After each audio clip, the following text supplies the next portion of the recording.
ఏమే రావన్న, నువ్వు petrol diesel ధరల గురించి మాట్లాడితే ఒక గజ దొంగ చిన్న జేబు దొంగకు నీతులు నేర్పినట్టుంది తప్పితే ఇంకొకటి ఏం లేదు. బుర్రుని మాట్లాడుతున్నావా, బుర్ర లేక మాట్లాడుతున్నావా మాకైతే అర్థం కావట్లేదు.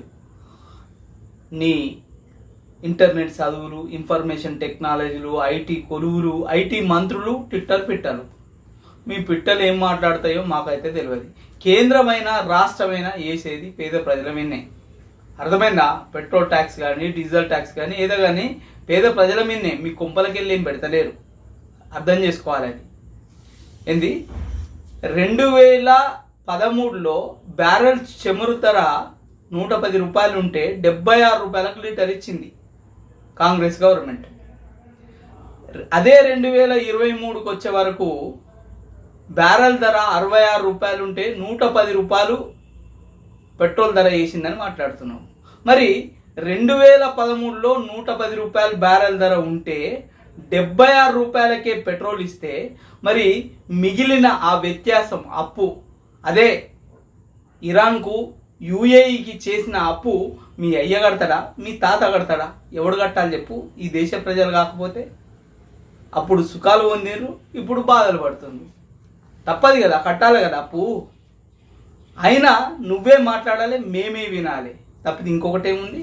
ఒకసారి ఇంటర్నెట్లో చూడు, పెట్రోల్పై బేసిక్ ధర ఎంత ఉందో ఒకసారి ఇంటర్నెట్లో చూడు. 57 రూపాయల చిల్లర ఉంది.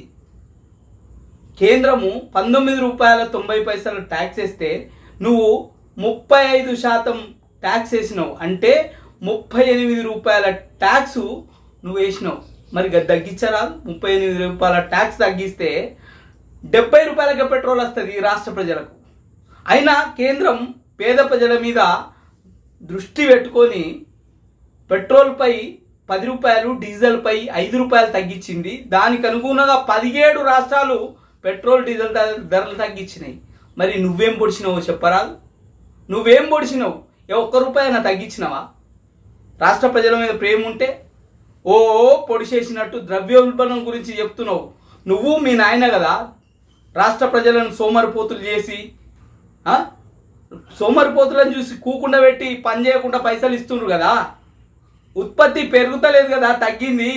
వినిమయం పెరిగింది కదా, మరి ధరలు పెరగ కూకుంటాయా? దేశంలో రాష్ట్రం నెంబర్ 1 ద్రవ్యోల్బణంలో. అది ఈపు కనిపిస్తలేదు, ఏమో మాట్లాడుతుండ్రు. ఇలా నువ్వేమో ధరలు తగ్గించాలని మాట్లాడతావు. నీ బావ జిఎస్టీ కౌన్సిల్లోకి వెళ్ళి ఏం మాట్లాడిండు ఆర్థిక మంత్రి?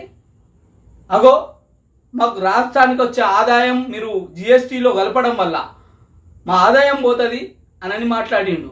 కేంద్రం ఆనాడే అన్నది కదా. సిగ్గు లేకుండా ఇంకెందుకు మాట్లాడుతున్నావు మాటలు? సిగ్గుండాలి కదా కనీసం. అంటే ఎవరికి తెలియదు అనుకున్నావా? కేంద్ర ప్రభుత్వం వాళ్ళకు తెలియదు కావచ్చు, నాలాంటోడు ఎవడో ఒకడు ఉంటాడు నీలాంటోని కోసం. అయినా ఒక అబద్ధాన్ని 100 సార్లు చెప్పి నిజం చెప్పాలని నువ్వు, మీ నాయన, మన అక్క ముగ్గురు అనుకుంటారు. అయినా ఆపకాయకు, ఆప చెట్టుకు ఆపకాయ పుడుతుంది కానీ ఈతకాయ పుడుతుంది. మీరు మీ బుద్ధులు ఎవరి మీద చెప్తారా? నిజామాబాద్లో నువ్వు సిగ్గు తప్పి మాట్లాడినప్పుడే పెట్టాలనుకున్నా కానీ ఇయ్యాల పెడుతున్నా. ఇంకా సిగ్గు లేకుండా మాట్లాడితే అనుకో బజార్లో పంచాయతీ పెడదాం రా, నేను నిలబడతా. హాయ్ ఫ్రెండ్స్, మా టుడే టుమారో యూట్యూబ్ ఛానల్ చూస్తున్నందుకు చాలా థ్యాంక్స్. మరిన్ని లేటెస్ట్ వీడియోస్ కోసం వెంటనే సబ్స్క్రైబ్ చేయండి. అలాగే ఈ బెల్ని కూడా రింగ్ చేసేయండి. మా నోటిఫికేషన్స్ అన్ని మీ మొబైల్లో వస్తాయి. అలాగే మా వీడియోస్ మీకు నచ్చితే లైక్ చేయండి, షేర్ చేయండి, నచ్చకపోతే కామెంట్ చేయండి.